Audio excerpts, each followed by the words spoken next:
Welcome to Chris's Storytelling Corner.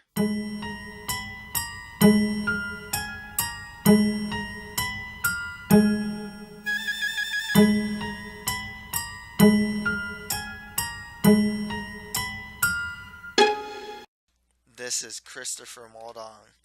Today I'm going to do a reading of my realistic fiction short story, Homesickness. Here's the synopsis. Clive Hollowoak lives a very solitary life. He looks out his window and sees people playing while he is forced to sit behind a desk and study. Everything changes when he has to live in his uncle's house in Cliffshore for the summer, where he meets a free spirit and Katherine Freerebel. Discover how she changes Clive's life. Next week, I'll have a manga review for Dawn of the Arcana, volumes 1 to 3, a reading of Homesickness, pages 4 to 6, and a movie review for The Devotion of Suspect X. You can check out my author's website at www.chrismuldong.com. You can buy my first novel, a fantasy adventure called The Mustard Prince in the Condiment Kingdom, for $4.99.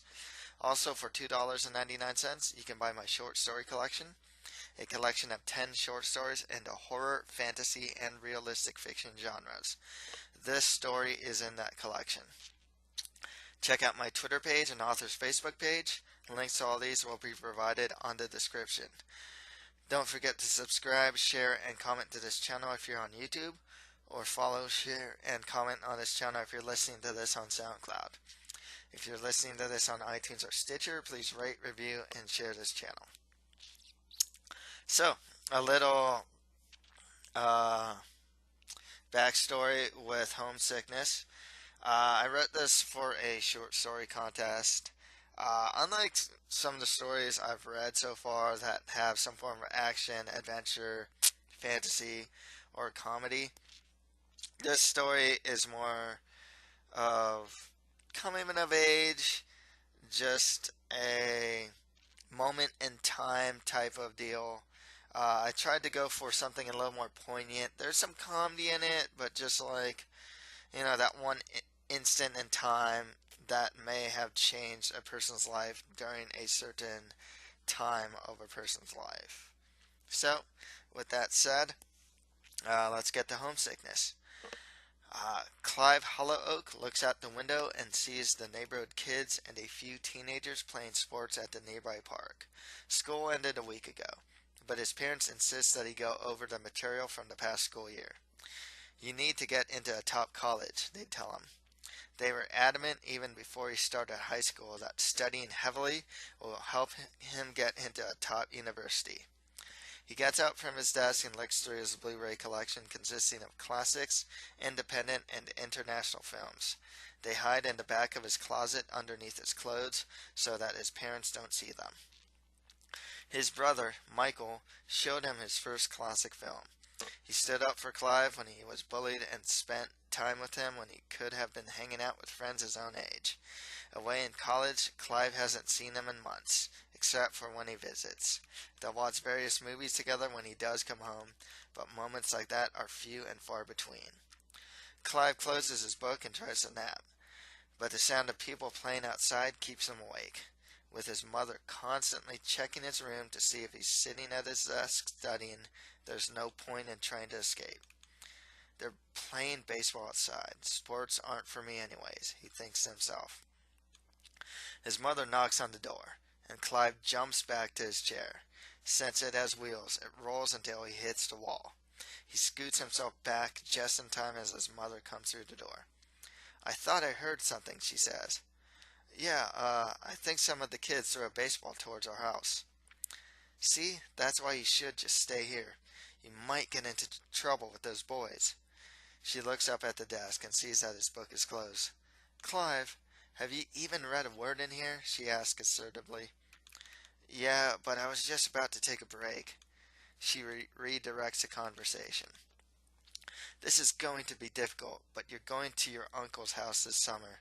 We want you to study, though, so seeing you not doing your work makes me rethink this. Your father is going away on business, and I'm going with him. I wouldn't leave you by yourself, so your uncle, George, has decided to take you in for the next 2 months. Yeah, okay, no problem. Clive only saw Uncle George when he would visit during a party or family event. He was always cracking jokes, approaching random strangers, and being really loud to the chagrin of Clive's mom and dad. The last time that he met Clive was at a family picnic. Sitting by a tree and eating a sandwich, he approached Clive and asked him in his gruff voice, "Why are you out here all by yourself?" Clive looked at his sunken face in surprise. Yeah, and well, were all that he could say as he looked at his sandwich while trying in vain to respond to him. Yeah, well, even trees have friends like the animals and insects. You should be playing with some kids around your age. I have friends, Clive responds almost in a whisper in an obvious lie. George walked away, and that was the last time that Clive saw him. Clive begins to pack, and he puts a few of his Blu-rays at the bottom of his luggage underneath his clothes, with his parents forcing him to bring all of his textbooks. Hauling his bag to the minivan becomes a cardio exercise. He eventually lifts it into the back, and they drive to the seaside town of Cliffshore.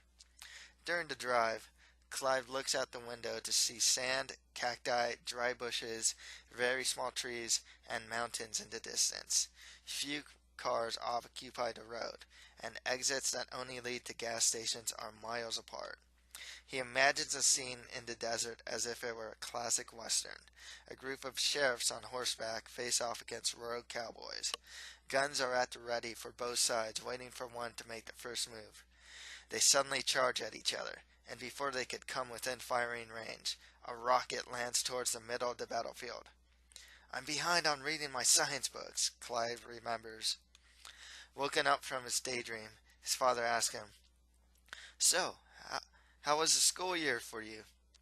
"It was okay, I guess." "And, what grade are you in again?" "I've been so busy that I honestly forgot." "He just passed the 10th grade, dear," Clive's mother informs him. "Oh, so you'll be a junior next year.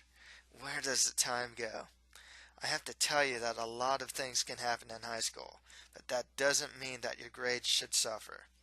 Do well in those other classes like art, music, and all those that you have to take, but make sure to really hit the books for those math, science, history, and English classes.